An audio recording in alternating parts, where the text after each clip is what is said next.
Hello, everyone. Welcome back to another HCA for your consideration panel. We are still Team Lasso over here, and we want to take a moment before we begin to thank the fine folks over at Apple and Strategy PR for helping put on today's event. Now, without further ado, we want to welcome Brett Goldstein, Mr. Roy Kent. Hello. Hello, how are you? Good. And we have Mr. Phil Dunster, Mr. Jamie Tartt. All right. How you doing? Good. So this panel, we have a group of HCA members who I would like to consider TED heads, TED fans, enthusiasts. They love this show. But before I toss it over to them, I would like to kick this off with, if you can each start and tell me what the audition process was like for the show. Well, I'll start. Well, I auditioned back when, remember when you could used to be in rooms with people? I went and auditioned with Theo Park, with her assistant, Alyssa Rogers. And I auditioned for Jamie Tartt in a Spanish accent, which was where the character was at.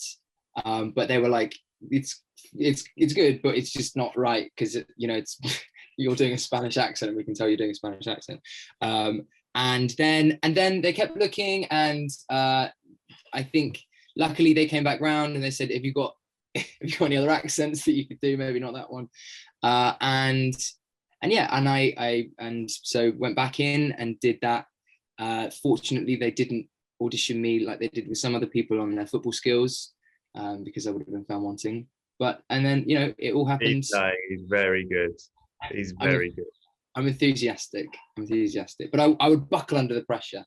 But thank you. And then it all seemed to happen rather quickly. I went in and met with Bill and with Brendan and with Jason and with Tom Marshall, who was the first book director. And here I am speaking to you guys. And the filming in the bit in between, but then here I am. Yeah. Thank you. How about you, Brett? Well, my audition was like a rogue audition because I was writing on the show, and while writing it, I started to think I really get Roy Kent, and I think I really get Roy Kent, and I want to play him. But I also knew no one was thinking of me for the part because, I have very little athletic ability, and I like the Muppets. So I don't think I wasn't on anyone's radar for Roy Kent. And I also loved all the people that I was writing with. I didn't want to make anyone uncomfortable. So I, on the last night of the writer's room, I made a self-tape on my own, didn't tell anyone. And I did 5 scenes as Roy.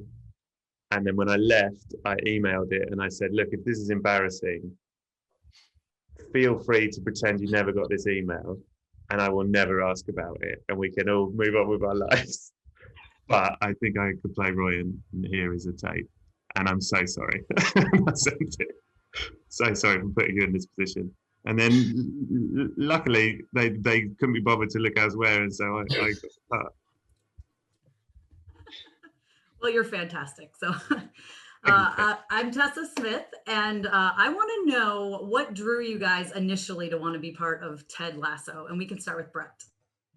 I mean, listen, it started with me. It started, Bill Lawrence called me up, literally out of the blue. I'd worked with Bill Lawrence before on a pilot, and we'd sort of stayed in touch. And it's, in hindsight, I go, what a miracle, a real, you sort of spend your life thinking, I hope one day I'll get a magical phone call. I literally got a magical phone call from Bill Lawrence saying, what are you doing? And I said, I'm very busy. And I was. And he said, well, I've got this show, I think, with Jason Sudeikis. I think you'd be good for the writer's room. And he sent me the sketches, the original NBC sketches. And Tottenham Hotspur, which is my football team, is the team that Ted initially coaches. So I was like, this is all a sign. It's all good signs. And I love football, and I love Jason, and I love Bill. And then I had to meet with Jason on FaceTime, and we talked for an hour and a half, and I fell in love. And then 2 days later, I was in LA in a writer's room. And really, that is mad in hindsight. what a miracle. How weird. I mean, I can't tell you. It wasn't more complicated than that. I got a magical phone call. How about you, Phil? I wanted to do it because it was a show about football, and I love football. I love football. And I had actually seen the Coach Lasso adverts, a couple of years before, and so was familiar with it. And I think I'd read the scripts and thought, wow, this feels like, I love mockumentary stuff. And so when I read it, I was like, wow, this has changed quite a lot. And so I think going into it, I was like, oh, there's heart here. There's it could be quite easy to do a simple fish out of water story, which I guess part of the brilliance of the show is that I think depending on what you bring to it as a viewer, you're going to get lots of different things. On the surface it is that, but then you just tap deeper and deeper down, and each time you do, you get something, I think, that says something about the human experience. And I think that I saw that in the script and was very, very, very lucky to, and I mean that, very lucky to get involved with it. I was absolutely thrilled, because it's a football show with heart and with love and with responsibility towards people's sort of emotional journeys, and I think that it was just like, this feels quite rare. Not that we had any idea that it would go on to sort of do, well, I certainly didn't, but then I live under a rock, and we had no idea that it would go on to sort of be prescribed by doctors as antidepressants. I don't think that's Shadan, Larki here. I wanted to ask Brett a couple of scripting questions. So we had Brendan Hunt on our last panel, and he mentioned something really interesting about sort of taking, a cast that's primarily of British actors and blending sort of British humor with American sensibility. So I wanted to ask you about that. And then your character specifically, I love that he's this macho guy that has this soft spot for his niece. So how did that come about, sort of that anecdotal heart, emotional core, I don't know what you want to call it? You know what? That's an interesting question. But, well, firstly, the English thing, it was just me and Phoebe Walsh was the other British writer. And it was literally in the writer's room, any sort of British question, all the heads would turn to us and we'd be like, we wouldn't say that, or we would say that, So that was fairly straightforward. And it was always sort of evolving on set. It was like, I wouldn't say, like, that's not an English word. What's he talking about? And vice versa. And in terms of Roy and his niece, there's a moment in episode 3 that I don't believe was in the actual script, but basically that was the first day I met Elodie, who plays Phoebe, and she was so brilliant, and we had such a kind of instant connection. She was so great. And at the end of the scene where Roy says, "You're a colossal prick," and he walks off, the scene was supposed to end there, but I suddenly was like, is Elodie still here? And I didn't know her hours, and so I found someone. I said, "Is Elodie still here?" And I said to her, "Run! I'm going to call after you, and you run after me." And so that bit at the end where I go, "Baby," and then she comes and takes my hand, and I just hold up my hand, like that was, and I think that works, and then you do, you follow that thread. Does that make sense?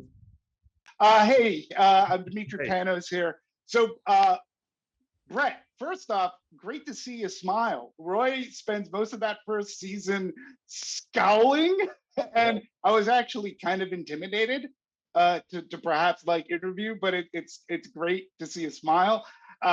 So I'm going to start off with you, Brett, because you said something that I thought was fascinating. As you were writing, you said Roy Kent was like yours, like that was yours. And obviously it inspired you to make your tape. But what was it about Roy Kent that you felt was yours? Well, I don't know if I'd say he was mine. I just felt like I got him. I really got him. But it was sort of two or three things. One is that I grew up around a lot of professional footballers. Like my family friends, my mum and dad's friends were these like Tottenham players, and so I know footballers, and I know that there's a real sort of tragedy in football in terms of it's this thing you do and it's amazing and you make loads of money and it's glamorous and it's all these things, and then suddenly it ends and you're still young, you're like 35 and it's suddenly gone. And a lot of these men aren't taught other things. They've been living in this kind of quite extreme world, and suddenly it's like, what next? You've got your whole life ahead of you and you can't do this thing that you love. And the only reason you can't do it is because you're aging, because your body won't let you do it. And there's a real sort of tragedy in that I felt I understood and could and I think we can all relate to the idea of your body doing things you wish it didn't. And I mean that sounds much dodgier than I meant it to, but you know what I mean. And then in terms of like I also get the I haven't really talked about it, like the anger. I get the anger. I was thinking recently, like when people meet me, they go, "Oh, you're nothing like Roy because you're really friendly and smiley and stuff." But the truth is, I like Roy if I didn't care what people thought of me. If I wasn't so annoyingly wanting people to like me, then I am like Roy. It's just that I have that gene that is like, oh, I should probably be nice here. Do you know what I mean? Well, I'm glad we got Brett. Yeah. And Phil, you bring an exuberance to the role that is at times it's infectious and annoying at times. That was the perfect counterbalance to Roy, but how did the whole dynamic between you? I mean, because he goes from he's so desperately trying to mentor you. How was your dynamic as an actor, not with a Spanish accent, in playing that? It was really hard without the Spanish accent because I just thought this is the only thing I'm pinning my whole character on. It was. I think that it's really well summed up. Funnily enough, they do it quite well in the show when Ted says to Roy, Roy says he's a bitch prima donna, and Ted says, "What were you like at that age? A bitch prima donna." That sort of thing. I think that's I'm probably butchering the lines there, but have you seen the show? Yeah, it's Roy Kent. Is that right? Roy Kent. Yeah. Right, okay, yeah, Kent. Right. I think that again, it's a really good way of showing that we're all trying and we're all getting it wrong, and actually we're probably a lot more like each other than we think if we just take a moment to try to empathize. And I think that I think Brett puts it really well, that there is this sort of very strange dichotomy of being a footballer, that you spend probably so much time living in the present, enjoying this lifestyle which everybody is telling you is the best thing, and you're lauded as being a star, and then all of a sudden the rug is pulled out from underneath your feet.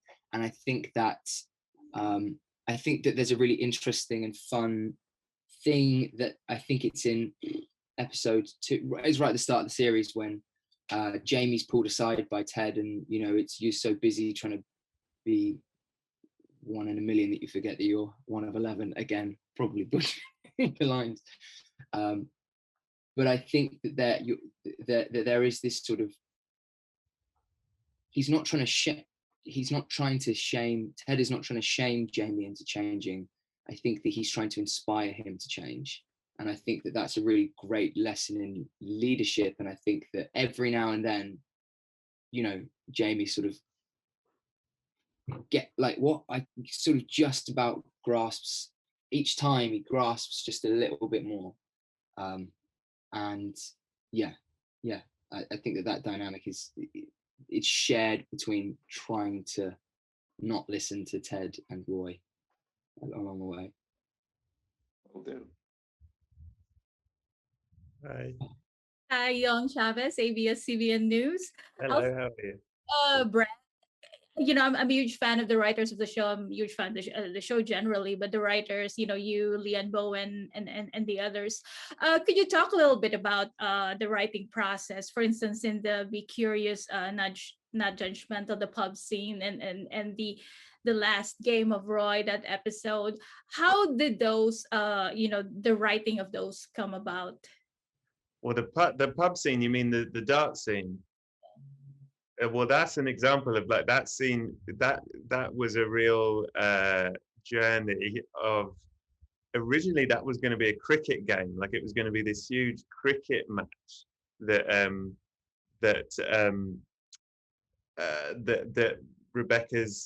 that Rupert was playing in, and Ted was going to come. It was a much bigger piece, and it had a whole game. And I think at some point Ted was even going to play in them. I don't know, like. It was massive, and it was one of those things that as we got closer in production, it was like, what are we doing? We don't need to make this huge cricket match. It's insane. Like the point of it is always with the show, I think a secret of writing, which is a good thing, and I have to remind myself always, is just go to your characters. You don't need these big crazy stuff. If you're ever sort of stuck or you're in a position, just look at your characters. Who are they? What do they need? What are they doing? And you bring it all down. And so then the idea of the Dart scene came about. And in terms of the Be Curious, Not Judgmental, that's Jason. That's Jason doing a go on that speech. And I think that was very late in the day that wording of that speech was there. And that's Jason. Hands up. That's all Jason. And it's amazing. Yeah.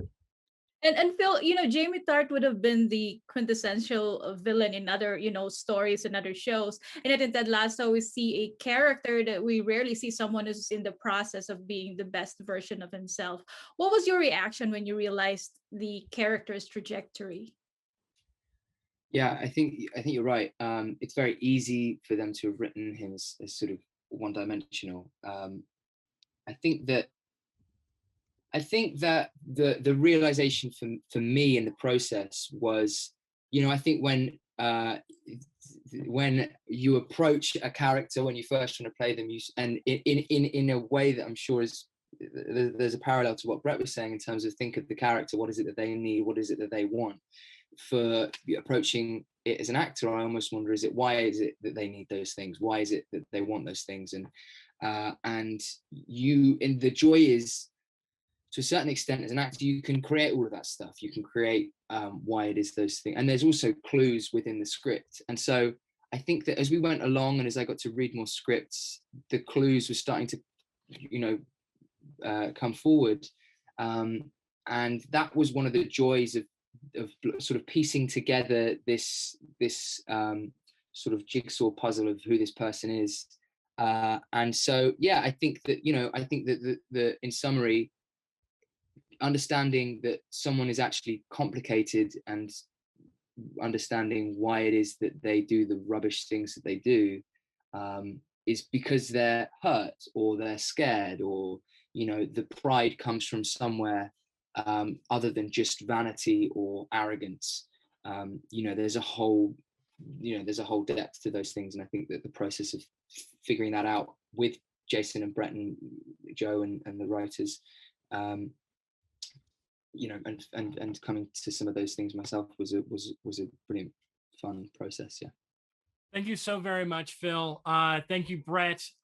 It was a pleasure having you on. Obviously, we could have talked for another 30, 40 minutes, so maybe we'll have you on again, but thank you so very much and best of luck all award season.